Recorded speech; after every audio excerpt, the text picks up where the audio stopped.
नमस्कार दर्शकों, आपका आज के इस कार्यक्रम में स्वागत है। मैं हूं आपका होस्ट और आपका दोस्त हर्ष। और दर्शकों, आज हमारे साथ मौजूद है हिमाचल प्रदेश हाईकोर्ट की जानी मानी अधिवक्ता रीटा ठाकुर जी, जो देंगी आपको, मुझे और हम सबको कानूनी सलाह। रीटा जी, आपका इस कार्यक्रम में बहुत बहुत स्वागत है। धन्यवाद हर्ष जी। जी, सभी दर्शकों को मेरा नमस्कार। जी दर्शकों, आज हम रीटा ठाकुर जी से जानने वाले हैं मध्यस्थता संबंधी कानून के बारे में, यानी कि मीडिएशन के थ्रू हम किस प्रकार से त्वरित न्याय प्राप्त कर सकते हैं। तो रीटा जी, आज हम आपसे मध्यस्थता यानी मीडिएशन के बारे में जानना चाहेंगे। पर सबसे पहले तो आप ये बताइए कि जब हम मीडिएशन की बात करते हैं और जब हम बात करते हैं न्याय प्राप्त करने की, तो ये मीडिएशन है क्या इसका तात्पर्य है? जैसे कि आपने कहा कि मीडिएशन का तात्पर्य क्या है। मीडिएशन है कि झगड़ों को निपटाने की एक सरल प्रक्रिया है, जिससे कि जल्दी से झगड़े निपट भी जाए और आपसी सहमति से निपटे और समय का भी बचाव हो और पैसे का भी खर्चा ना हो। तो जैसे आपने कहा कि जल्दी से निपटारा हो, तो ये मीडिएशन एक उस कड़ी में बहुत कामगार है। जल्दी से निपटारा भी हो जाता है और पार्टी की कंसेंट से भी होता है। जल्दी सुलझाने का एक जरिया कहा जा सकता है जी। रीटा जी, जैसे कि नाम ही है मध्यस्थता, तो कहीं ना कहीं कोई व्यक्ति मध्यस्थता तो कराएगा ही दो पक्षों के बीच में। तो ये जो मध्यस्थता की जो प्रक्रिया है, थोड़ा सा आप हमारे दर्शकों को बताइए कि ये प्रक्रिया किस प्रकार से होती है। जो ये मध्यस्थता है, ये बहुत प्राचीन समय से चली आ रही है। जैसे कि आपने देखा होगा, गांव में अगर झगड़े होते थे तो जो पंच परमेश्वर होता था, गांव का जो मुखिया होता, उसके पास जाते थे और वो इनको सॉर्ट आउट कर लेते थे, सोल्यूशन हो जाता था। उन पंच को परमेश्वर मानते थे, उसकी उपस्थिति में दोनों पार्टीज जाती थी और जो वो सुझाव देते थे उसकी वजह से सॉर्ट आउट हो जाते थे, सोल्यूशन हो जाता था। और आपने देखा होगा, रामायण में देखो, महाभारत में देखो, रामायण में भी देखो, आपने देखा होगा कि अंगद को एज ए मध्यस्थ या मीडिएटर भेजा था ताकि दोनों पार्टीज के बीच में सोल्यूशन हो जाए। वैसे ही महाभारत में भी देखा होगा आपने, कृष्ण मध्यस्थ बन के गए थे ताकि दोनों के बीच में सुलह हो। तो ये प्राचीन समय से चला आ रहा है। और आज की डेट में कि जैसे कि कोर्ट में आज की डेट में मीडिएशन जो मध्यस्थता है, ये बहुत ज़्यादा मतलब प्रचलित हो रही है, बहुत ज़्यादा चल रही है। और इसका मतलब कि फ़ायदा भी लोगों को हो रहा है और पार्टीज़ को तो हो रहा है। और कोर्ट में जो बर्डन है, इतने ज़्यादा केसेस है, तो वो भी थोड़ा सा कम हो रहा है। कि आपने देखा होगा, जिस हिसाब से हमारी आबादी बढ़ रही है, उसी हिसाब से लिटिगेशन भी बढ़ रही है कोर्ट में। जो ये लिटिगेशन है, इनको किस तरह से कम किया जाए, उसी कड़ी को ध्यान में रखते हुए ये मीडिएशन का प्रोसेस चला है और जिस वजह से ये कारगर साबित हो रहा है और लोगों को फ़ायदा भी जी। हो रहा है। और रीटा जी, जब हम हाल फिलहाल में अगर आंकड़े भी देखें, तो कि बड़े गंभीर आंकड़े सामने आए कि कम से कम 5 करोड़ केसेस पेंडिंग है पूरे भारत में। तो अगर हम 5 करोड़ केसेस की बात करते हैं और 5 करोड़ केसेस में अगर हम ये लेके चलें कि प्रति केस अगर 4 व्यक्ति भी उसमें सम्मिलित हैं, तो कहीं ना कहीं 20 करोड़ लोग न्याय की आस लगाकर बैठे हैं। तो जब हम मध्यस्थता की बात करते हैं, हम कहते हैं कि मध्यस्थता कहीं ना कहीं एक सल्यूशन हो सकता है, एक ज़रिया हो सकता है। त्वरित न्याय भी आपको मिलेगा और कहीं ना कहीं सम्मानजनक न्याय भी आपको मिलेगा। क्योंकि अगर आप मध्यस्थता को ऑप्ट नहीं करते हैं, अगर आप कोर्ट में कहीं ना कहीं जाते हैं, तो एक पक्ष तो ज़रूर जीतेगा और एक पक्ष तो ज़रूर हारेगा। तो कहीं ना कहीं मध्यस्थता में दोनों लोग विनर, दोनों लोग विजेता के रूप में सामने आते हैं। तो ये मध्यस्थता कोर्ट्स में डिस्ट्रिक्ट लेवल पे की जाती हैं, हाई कोर्ट लेवल पे की जाती हैं, और कब मध्यस्थता की जाती है? जो ये मध्यस्थता है, ये कभी भी की जा सकती है। ये डिस्ट्रिक्ट लेवल पे भी, सब डिवीज़न लेवल पे भी, हाई कोर्ट लेवल पे भी, सुप्रीम कोर्ट लेवल पे भी, हर जगह की जा सकती है। कि जब भी, वैसे तो इनिशियल स्टेज में अगर मध्यस्थता की जाए, तो आप जो आगे का है समय है, आप जो बर्बाद कर रहे हैं कोर्ट का भी और अपना भी, उस सब से बच जाओगे। जैसे शुरू में केस फाइल किया है, उसी स्टेज में अगर मध्यस्थता हो जाती है और सोल्यूशन हो जाता है, तो दोनों पार्टी विनर है, कोई भी हारा हुआ नहीं है। तो आपके जो संबंध है वो भी दोनों के अच्छे हैं। हाँ, अगर आप इनिशियल स्टेज में नहीं होती है, आगे जाके कभी भी आपको लगता है कि पार्टीज़ को लगता है या कोर्ट को लगता है कि इसमें मध्यस्थता हो सकती है, मीडिएशन हो सकती है, तो वो कभी भी हो सकती है और वो सोल्यूशन निकल सकता है। रीटा जी, पार्टीज़ की जब आप बात करते हैं, अपोजिंग पार्टीज़ की जब हम बात करते हैं, वो कोर्ट में जाते हैं न्याय प्राप्त करने के लिए। और जैसा आपने अभी जिक्र भी किया कि मध्यस्थता से कहीं ना कहीं तुरंत आपको न्याय मिल सकता है। त्वरित न्याय की जब हम बात करते हैं, तो मध्यस्थता कदम हो सकता है त्वरित न्याय को प्राप्त करने के लिए।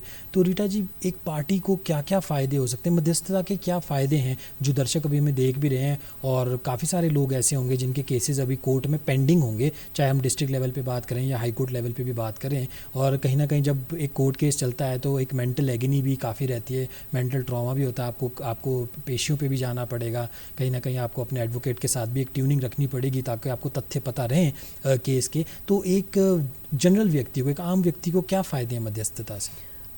अगर मध्यस्थ से कोई मैटर सॉर्ट आउट होता है, कोई सलूशन निकलता है, उसका समय भी बच रहा है, उसका पैसा भी बच रहा है, और साथ में जो संबंध है दोनों में वो भी अच्छे हैं, और जो आपका जो एग्रीमेंट है वो भी आप दोनों की कंसेंट के वजह से ही हो रहा है, दोनों पार्टी की कंसेंट है उसमें। तो कोई भी अगर जब कोर्ट से जाता है, हारा हुआ कोई भी नहीं है, दोनों ही जीते हुए हैं, और आप हर चीज़ मतलब कि आपके हिसाब से हो रही है, और इससे आपको फ़ायदे ही फ़ायदे। और अगर आपने कोर्ट फीस लगाई है वो भी आपकी कोर्ट फीस एक्ट के तहत आपकी वो रिफ़ंड हो जाती है, और साथ में सिविल प्रोसीजर कोर्ट में इसको कोर्ट ने भी मान्यता दी है कि इसमें तो इस तरह से आपके हर तरह से फ़ायदे ही है, और जो आपका जो तनाव है वो उससे भी आप ख़त्म है।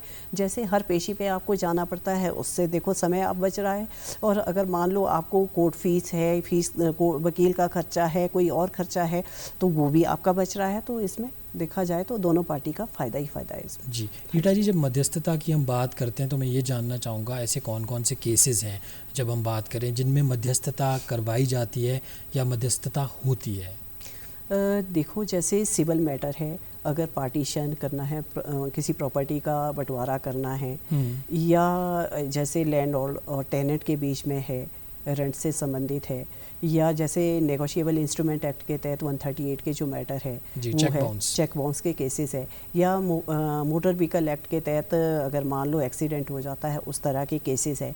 और काफ़ी सारे ऐसे जो सिविल मैटर है जिसमें दोनों पार्टीज़, जैसे मान लो डिस्प्यूट बाउंड्रीज़ का कोई डिस्प्यूट है, वो ऐसे काफ़ी मैटर है जिसमें कि मीडिएशन हो सकती है और वो सेटल हो सकते हैं, और आपको उचित न्याय और जल्दी न्याय जो आप कह रहे हैं वो आपको मिल जाता है। जी रीटा जी, कहा ये भी जाता है और हम देख भी रहे हैं कि काफ़ी सारे जो मैटर्स हैं, आप इतनी ट्रेंड मीडिएटर हैं, आपका इतने सालों का एक्सपीरियंस है, और हम बहुत लकी हैं कि आज आप हमारे कार्यक्रम में आए, क्योंकि हिमाचल में शायद आप सीनियर मोस्ट ट्रेंड मीडिएटर हैं। तो कहा यह जाता है और कोर्ट्स भी काफ़ी प्रेफर करती हैं, हम देखते हैं मैट्रिमोनियल जो डिस्प्यूट्स होते हैं, जैसे ही कोर्ट में पिटिशन आती है तो जो जज साहब होते हैं कई बार वो सीधा कहते हैं कि आप इनको मीडिएशन में इस चीज़ को सॉर्ट आउट करने की कोशिश करें। तो क्या सिर्फ मैट्रिमोनियल मैटर्स ही मध्यस्थता के थ्रू किए जाते हैं, या अगर हम क्रिमिनल मैटर्स की बात करें, जो क्राइम की हम जब बात करते हैं, आपराधिक मामलों की हम बात करते हैं, फौजदारी के मुकदमे जिनको कहा जाता है, उसको भी आप मध्यस्थता के थ्रू सॉर्ट आउट कर सकते हैं? कुछ एक मैटर है जो कि मध्यस्थता के थ्रू सॉर्ट आउट किए जा सकते हैं। जैसे कि आपने कहा कि मैट्रिमोनियल मैटर है, मान लो डोमेस्टिक वायलेंस है या मेंटेनेंस है, अगर 498 का भी किया है तो वो भी इसके साथ सॉर्ट आउट हो सकता है। कि जैसे कि अगर मान लो एक मैटर मीडिएशन के लिए भेजा है, तो अगर एक मैटर सेटल होता है उसके साथ आपके 3-4 जो और भी मैटर है वो भी सॉर्ट आउट हो जाते हैं, और देखा जाए तो कोर्ट का जो बर्डन है वो भी थोड़ा कम हो जाता है, और ये सेटल भी हो जाते हैं। हाँ, क्रिमिनल मैटर हर एक ही मध्यस्थता में नहीं भेजे जा सकते, जैसे माइनर से संबंधित है या जिसमें पेनल्टी बहुत ज़्यादा है, जैसे मान लो डेथ पेनल्टी है या किसी ने मर्डर किया है, तो ये ऐसे जो हीनियस क्राइम है वो मध्यस्थता के लिए नहीं भेजे जा सकते, वो कोर्ट के थ्रू ही सेटल होते हैं। जी रीटा जी, मध्यस्थता की जब आपने जिक्र में भी कहा था, शुरुआत में आपने जिक्र किया था, आपने कहा था कि मध्यस्थता आप कभी भी ऑप्ट कर सकते हैं, और कई बार जैसा आपने अभी जिक्र भी किया कि चाहे मैट्रिमोनियल की बात करें या फिर सिविल मैटर्स की बात करें, कई बार जो जज साहब है वो खुद ही कह देते हैं कि आप मीडिएशन में इसको ट्राई कीजिए। मैं ये जानना चाहूँगा कि जब दोनों पार्टीज़ होती हैं, जब वो दोनों एग्री होंगी, क्या तभी मध्यस्थता करवाई जाती है, या फिर अगर जज साहब ये कहते हैं, अगर जुडिशरी ये कहती है कि आप मध्यस्थता में जाओ? कई बार ऐसा भी होता है रीटा जी, और आप भी इत्तेफाक रखेंगे इस बात से कि एक व्यक्ति मीडिएशन यानी मध्यस्थता चाहती है पर दूसरा व्यक्ति मीडिएशन नहीं चाहता, तो ऐसे मामलों में थोड़ा सा आप थोड़ा सा प्रकाश डालें कि मध्यस्थता कैसे होगी? मध्यस्थता ऐसा है कि अगर जज साहब को लग रहा है कि जैसे मैट्रिमोनियल डिस्प्यूट है, अगर उनमें बात होती है और वो राउंड टेबल पे बैठते हैं, तो हो सकता है अगर आपसी जो मतभेद है हो सकता है वो टल सकते हैं, तो वो मीडिएशन के लिए भेजे जा सकते हैं। ऐसे मैटर ऐसा नहीं है कि नहीं भेजे जा सकते। अगर बाई चांस कई बार जैसे कि एक पार्टी एडमेंट हो जाती है कि नहीं मुझे मीडिएशन में मैटर भेजना ही नहीं है, तो उस केस में जज को पावर है कि उनको पेनल्टी भी इम्पोज की जा सकती है, और जो वो है है उसको लिंगर ऑन भी किया जा सकता है केस। ऐसा नहीं है कि पार्टी अपनी कि अगर पार्टी की जो कंसेंट है कि नहीं भेजना है तो नहीं भेजा जाएगा, ऐसा नहीं है। पर अगर जज को लग रहा है कि इसमें मीडिएशन हो सकती है, बातचीत से सुलझाया जा सकता है, तो क्यों ना एक चैनल एग्जॉस्ट किया जाए। हो सकता है उसमें मध्यस्थता हो जाए अगर जब वो बातचीत करेंगे दूसरी पार्टी से, क्योंकि ऐसा होता है बहुत टाइम तक एक दूसरे से बात ही नहीं करते, जब तक कोर्ट तक पहुंचते हैं तब तक तो जो रिलेशन है वो बहुत ज़्यादा बीटर हो जाते हैं। तो अगर आप मीडिएशन में जाते हैं तो वहाँ पे आपका जो भी ग्रीवेंसेस होते हैं वो आप सारे निकाल देते हैं, चाहे वो एक पार्टी है चाहे दूसरी पार्टी है, जिस वजह से कि आप थोड़ा सा सॉल्यूशन की तरफ सोचते हैं और फिर उसमें कई बार सॉल्यूशन भी हो जाता है और उनमें समझौता भी हो जाता है। रीटा जी, महाभारत काल में अगर मैं कहूँ तो भगवान श्री कृष्ण भी कहीं ना कहीं एक मीडिएटर की तौर पे, एक मध्यस्थ की तौर पे गए थे कौरव और पांडवों के बीच में मध्यस्थता कराने। तो आज के युग की जब हम बात करते हैं, कलयुग में हम जी रहे हैं, और डिस्ट्रिक्ट लेवल पे मैं जानना चाहूँगा, हाई कोर्ट लेवल पे जो मीडिएटर्स होते हैं, जो मध्यस्थ होते हैं, ये कौन होते हैं और किस प्रकार से इनका चयन किया जाता है? जो मध्यस्थ है मीडिएटर के लिए ऐसा है कि ये 40 घंटे की ट्रेनिंग होती है, उसके बाद 10 सक्सेसफुल मीडिएशन होनी चाहिए, तभी एक जो सक्सेसफुल मीडिएटर है वो माना जाता है। तो ये इसकी जो नेसेसिटी है, जो प्रक्रिया है ये है। और ये मीडिएटर ये एडवोकेट भी हो सकता है जिसने ट्रेनिंग की हो, जज भी हो सकता है और एक सोशल वर्कर भी हो सकता है। तो ये ऐसा है इसका। जी। और रीटा जी, जब हम कानूनी प्रक्रिया की बात करते हैं और जब आप कोर्ट में जाते हैं अपने मैटर को लेके, तो कोर्ट का एक थोड़ा फॉर्मल सा माहौल होता है। आप देखते हैं कि कोर्ट में बहुत सारे केसेस भी होते हैं और काफ़ी सारे केसेस वहाँ पे अलग अलग प्रकार के होते हैं। पर जब मीडिएशन में कोई मैटर जाता है तो मीडिएशन कहाँ पे की जाती है और क्या ये भी उतनी फॉर्मल होती है या फिर इनफॉर्मल तरीके से दोनों पार्टीज़ मीडिएटर के साथ बात करते हैं? और कई बार आपने शुरुआत में जिक्र भी किया कि दोनों जो पार्टीज़ होती हैं, इतनी बिटरनेस उन दोनों पार्टीज़ के बीच में होती है कि वो एक दूसरे की शक्ल भी नहीं देखना पसंद करती। तो ऐसे मामलों में आप मीडिएशन कैसे करवाते हैं? ऐसे मामलों में जैसे कि जब वो मीडिएशन सेंटर में आते हैं, ये हर एक डिस्ट्रिक्ट में है, तो वहाँ पे दोनों पार्टीज़ को बिठाया जाता है, उनको हिदायत दी जाती है कि एक दूसरे के प्रति आपने गाली गलौज कोई भी अपशब्द यूज़ नहीं करने हैं। अगर जो भी बात करनी है, जो मीडिएटर है उनसे आप बात करें और अपनी बात रखें, और उनको इस बारे में जो भी नियम है वो समझाए जाते हैं, ताकि ठीक है वो बात करें पर ये इतनी तक ना जाए कि वो आपस में लड़ाई झगड़ा वहाँ पे शुरू कर दें। ठीक है, बातचीत करें ताकि सलूशन निकले। तो इस तरह से उनको मतलब कि ठीक है, जो उनकी ग्रीवेंस है, जो उनका रूट कॉज है कि झगड़े के है, उसको किस तरह से बाहर निकाला जाए वो कोशिश की जाती है। जो मीडिएटर है वो इस मतलब दोनों को किसी इस लेवल तक लाने की कोशिश करते हैं कि उनमें किस तरह से कोई सुझाव हो सकता है, सलूशन निकल सकता है। दोनों की बातों को ध्यान में रखा जाता है, दोनों की बातों को सुना जाता है, ताकि दोनों पार्टी को ध्यान में रखते हुए उन दोनों पार्टी की जो भी उनका सलूशन होता है उस पर निर्णय लिया जाता है। लास्ट में वो निर्णय भी मीडिएशन मीटिंग की जब हम बात करते हैं, जो आप कह रहे हैं कि मीडिएशन मीटिंग काफ़ी इनफॉर्मल होती है, दोनों पार्टी से आप बात करते हैं, और जो मुझे समझ में आ रहा है कि कई बार ऐसा भी होता होगा जब दोनों पार्टीज़ एक दूसरे की आमने सामने नहीं आना चाहते, तो कई बार आप अकेले भी दोनों से बात करके फिर कहीं ना कहीं सोल्यूशन निकालने की कोशिश करते हैं। क्या ऐसी मीडिएशन की मीटिंग्स में, क्योंकि कोर्ट में साइमल्टेनियसली केस भी पेंडिंग होता है, तो जो पार्टीज़ होते हैं, जो उनके अधिवक्ता होते हैं, जो उनके वकील होते हैं, क्या उनको भी अलाउ करते हैं आप लोग इस मीटिंग में या नहीं अलाउ करते? ऐसा है कि मीडिएशन में एडवोकेट को भी अलाउ है, ऐसा नहीं है कि, क्योंकि अगर एडवोकेट आते हैं तो मेरे को लगता है कि जो एक पार्टी है वो अपने वकील की बात को ज़्यादा मतलब कि वो जिसको प्रायोरिटी अपने एडवोकेट को ज़्यादा देते हैं, सोचते हैं कि जो एडवोकेट ने कहा है शायद वो ज़्यादा बेटर है। तो अगर एडवोकेट अपने क्लाइंट को समझाते हैं कि नहीं मीडिएशन में आपका फ़ायदा है, आपको मीडिएशन में जाना चाहिए और सॉर्ट आउट करना चाहिए, तो वो ज़्यादा मीडिएशन सक्सेसफुल हो सकती है। और जैसा कि आपने कहा कि मीडिएशन में जैसे लड़ाई झगड़ा है, अलग से भी इसका वो है, तो ये चैनल्स है। जैसे इनिशियल में आप मान लो परिचय दे रहे हैं, जो मीडिएटर है अपना परिचय दोनों पार्टीज़ को देगा और दोनों पार्टी से उनका परिचय लेंगे, ताकि थोड़ा सा इनफॉर्मल सा एटमॉस्फेयर क्लियर होगा वहाँ पे, ताकि वो ये फील ना करे कि मैं कोर्ट में हूँ, और वो अपनी बात अच्छे ढंग से रख सके। और अगर लगता है कि जैसे दोनों पार्टी का सेशन होता है दोनों पार्टी की प्रेजेंस में, अगर लगता है कि अलग से भी सेशन होना चाहिए, कि कोई बात अलग से भी ये बताना चाहते हैं, तो अलग से भी सेशन लिया जाता है, हर दोनों पार्टी का अलग अलग से दोनों से सुना जाता है। और अगर वो कोई अलग से कोई बात बताना चाहते हैं, किसी एक बात पे सेटल होना चाहते हैं, वो बात दूसरे तक बताई जाती है, बाकी गोपनीयता रखी जाती है, मतलब कि एक दूसरे को जो अलग से बात हुई है वो डिस्क्लोज़ नहीं की जाती, और जो भी बात होती है वो गोपनीय होती है, किसी को भी बाहर जाके डिस्क्लोज़ नहीं किया जा सकता। जी रीटा जी, गोपनीयता की जिक्र आपने किया और गोपनीय रहती हैं जो भी बातें होती हैं। मैं ये जानना चाहूँगा, जब एक आप लोगों की एक मीटिंग होती है दोनों पार्टीज़ के साथ, अगर जहाँ तक मुझे समझ में आ रहा, थोड़ा आप इस बारे में प्रकाश डालिए कि काफ़ी वो इनफॉर्मल होती है, वो कहीं ना कहीं कोर्ट प्रोसीडिंग्स के अंदर वो चीज़ें नहीं आती। अगर कोई भी जो भी ग्रीवियंसेस दोनों पार्टीज़ की हैं वो आपके सामने रखते हैं, तो कहीं ना कहीं आप उसको रिकॉर्ड नहीं करते, आप उसको कोर्ट की प्रोसीडिंग नहीं बनाते। तो ऐसे मामलों में अगर कोई पार्टी दूसरे पार्टी की वॉइस रिकॉर्डिंग करने की कोशिश करे या वीडियोग्राफी करने की कोशिश करे और उसको एज एविडेंस बनाने की कोशिश करे, तो क्या वो सही है या फिर वो गलत है?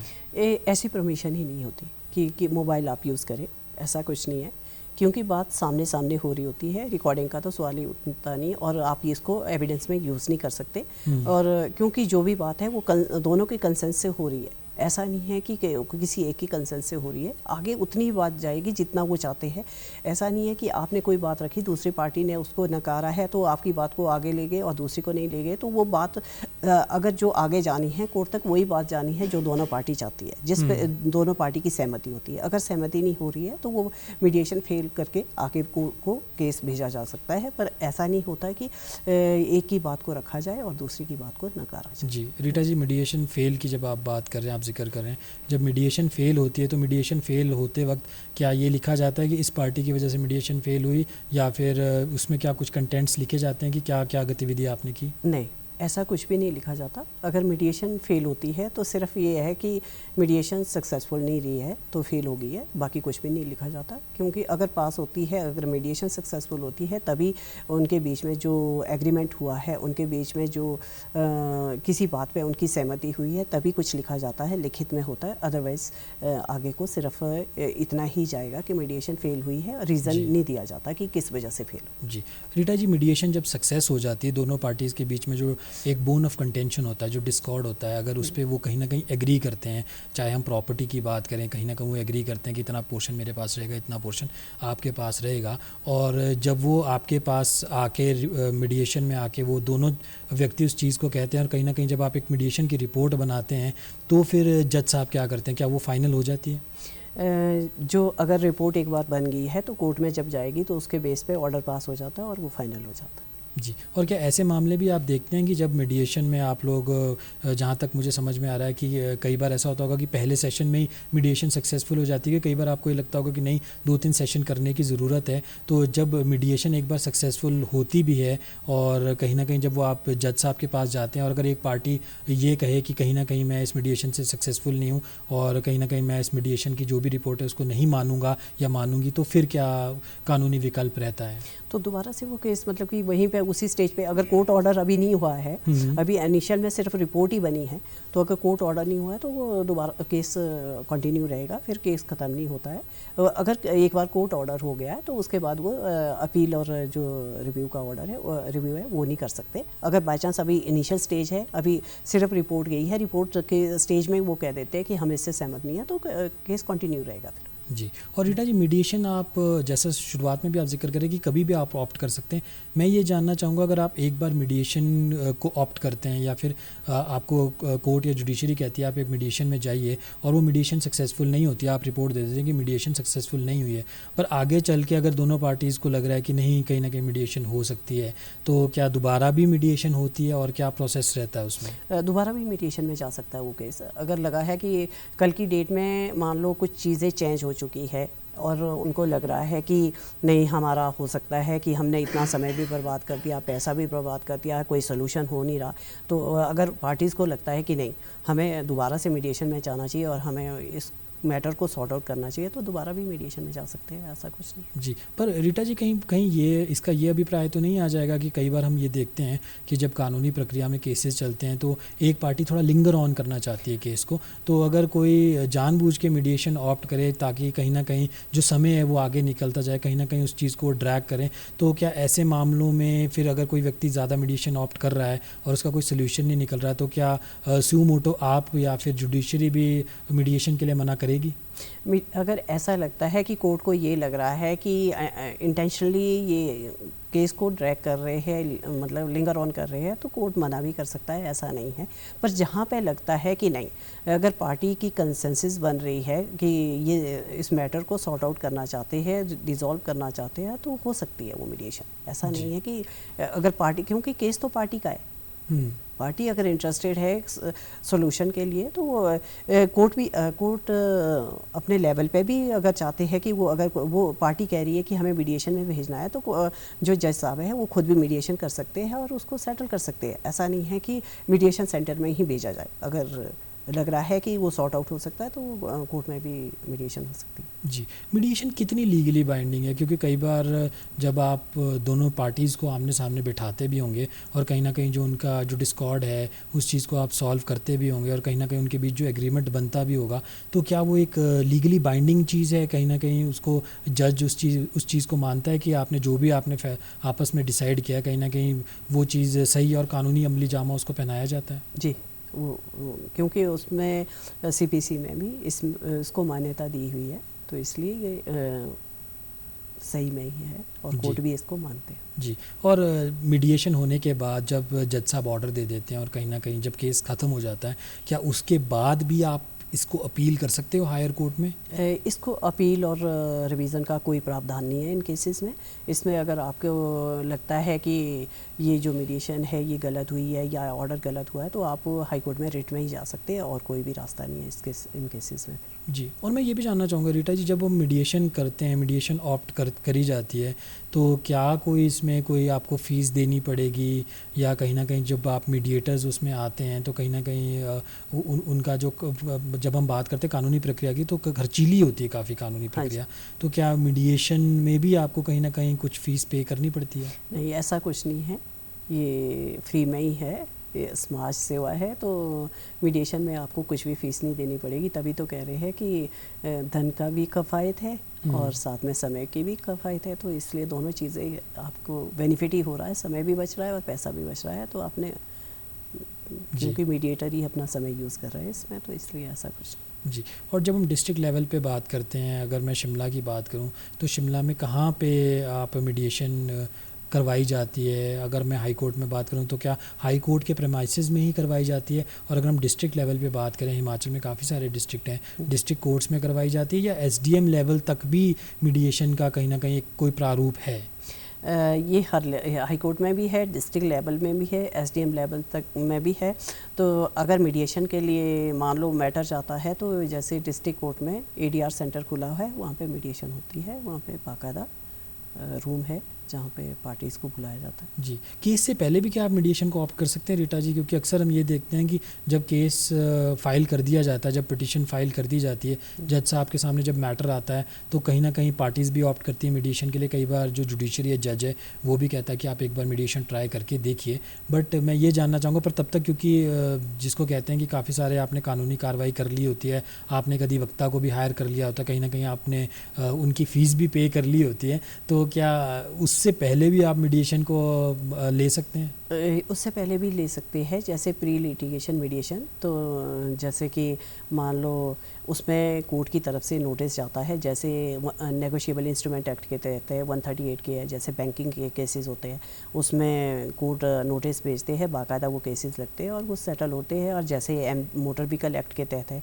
अगर मान लो कोई एक्सीडेंट होता है तो अगर कोर्ट की तरफ से नोटिस जाता है तो उसमें पार्टी को जैसे बुलाया जाता है, अगर कोई इंश्योरेंस कंपनी है या क्लेमेंट है उनको बुला के मैटर को सॉर्ट आउट करने करने की कोशिश की जाती है, तो वो कोर्ट में केस फाइल होने से पहले ही उसमें मीडिएशन हो सकती है। जी रीटा जी, आप एक इतनी ट्रेंड मीडिएटर हैं, काफ़ी सारी आपने मीडिएशंस करवाई होंगी, तो मैं ये जानना चाहूँगा कि अगर हम हिमाचल के संदर्भ में बात करें तो हिमाचल में मीडिएशन कितनी सक्सेसफुल है, कितने केसेस में आपने मीडिएशन के थ्रू जो एक कानूनी झगड़ा है और कहीं ना कहीं कानूनी केस है उसको ख़त्म होते देखा? काफ़ी हद तक सक्सेसफुल है मीडिएशन में। अगर मेरे हिसाब से तो अगर जो क्लाइंट है उसके जो एडवोकेट है जो एडवोकेट अपने क्लाइंट को अगर प्रोत्साहित करते हैं, तो मैं तो कहती हूँ कि बहुत ज़्यादा सक्सेसफुल रेट है और हिमाचल में अच्छा वो है, इसमें काफ़ी हद तक सक्सेसफुल है ऐसा। जी, और रीटा जी, जाते जाते मैं आपसे ये जानना चाहूँगा और मैं ये चाहूँगा कि आप हमारे दर्शकों से मुखातिब होके, जिनके केसेस भी चल रहे होंगे कोर्ट्स में और बहुत सारे लोगों के कोर्ट्स में केसेस चल रहे हैं, जैसा कि हम देख भी रहे हैं कि इंडिया में 5 करोड़ केसेस पेंडिंग है, जो कि बहुत स्टैगरिंग अमाउंट है। तो आप उन दर्शकों को क्या कहना चाहेंगे आखिर में कि वो मीडिएशन से कैसे त्वरित न्याय जिसकी हम बात करते हैं उसको प्राप्त करें? जैसे कि आप समझते होंगे, अगर मान लो तन में कोई बीमारी लगी है तो उसको मेडिकेशन के थ्रू ही, औषधि के थ्रू ही ठीक किया जा सकता है। वैसे ही मन में कोई है तो उसको चिंतन मनन से ठीक किया जा सकता है। वैसे ही अगर कोई संबंधों में कड़वाहट है उसको वार्तालाप के या मीडिएशन के थ्रू ही ठीक किया जा सकता है। अगर हम तन मन और अगर संबंध हमने अगर स्वस्थ और शांति रखनी है तो ये तभी हो सकती है अगर हम इस पे ध्यान दें और ये चीज़ करें। जी, रीटा ठाकुर जी, आप हमारे इस कार्यक्रम में आए, आपने समय निकाल के मीडिएशन यानी मध्यस्थता के बारे में मुझे और हमारे दर्शकों को जानकारी दी, उसके लिए बहुत बहुत शुक्रिया। Thank you. तो दर्शकों, आज के कानूनी सलाह कार्यक्रम में बस इतना ही। अब मुझे दीजिए इजाज़त। नमस्कार।